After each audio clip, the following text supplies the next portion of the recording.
Welcome to InfoPro Learning's video on the 70-20-10 framework. Although this is not a new concept, it is definitely emerging as one of the most popular learning frameworks being used today. This framework breaks down the major avenues for which a learner acquires new job skills, and it states that 70% of what we learn comes from on-the-job training, 20% comes from peer or social learning, and just 10% comes from formal learning.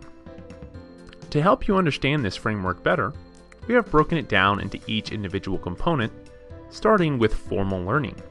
Formal learning is what we tend to spend the majority of our time producing and consists of instructor-led training, web-based training, mobile learning, and any other type of training which a learner stops what they're doing to consume. Although we spend the majority of our time in this training, it only accounts for 10% of how an employee learns a new task. So our advice for formal learning is to decrease the duration of formal training to a bare minimum. Considering the minor impact on the learner, it isn't wise to invest the majority of your budget here. Our second piece of advice would be to use formal learning to provide structured learning in a fail-safe environment. Use this time to have learners practice what they would be doing on the job, but without the fear of failure or the possible loss of business from your company. Now let's spend a little time talking about peer learning, which accounts for 20% of how someone learns a new task. That might not seem like a huge number, but considering it is double what formal learning is, it's safe to say it's fairly important. Peer learning is any type of learning which is done through the assistance of someone else. This could be from social learning software, coaching, mentoring, or multiplayer games.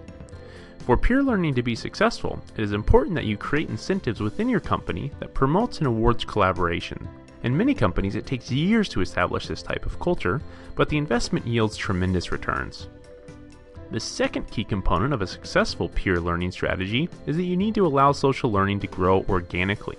We see many companies purchasing social learning software right now and then forcing adoption from their employees. Without fail, these companies end up losing any traction as soon as the stick is taken away. On-the-job training accounts for 70% of how a new task is learned according to this framework. Most of the learning on the job comes from repetitive completion of the same set of tasks over and over again, and by overcoming difficult challenges. Now it's hard for an L&D organization to mimic this, which is unsettling because of how important it is, but there are strategies you can put in place to assist in on-the-job learning. You can provide a structure for immediate and comprehensive feedback after tasks are completed that helps the employee know whether or not they did that the right way. Target is a good example of this where they apply that principle for their cashiers.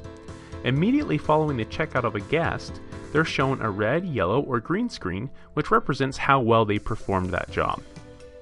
Another way to assist employees in their on-the-job learning is by creating relevant information such as job aids that can be consumed at the moment a challenge arises, also known as just-in-time training. I hope you were able to gain a better understanding of the 70-20-10 model and how you can use it within your own learning programs. If you would like more information, feel free to reach out to us directly. On behalf of InfoPro Learning, thank you for watching our learning video, and we hope that you watch our future posts. Thank you.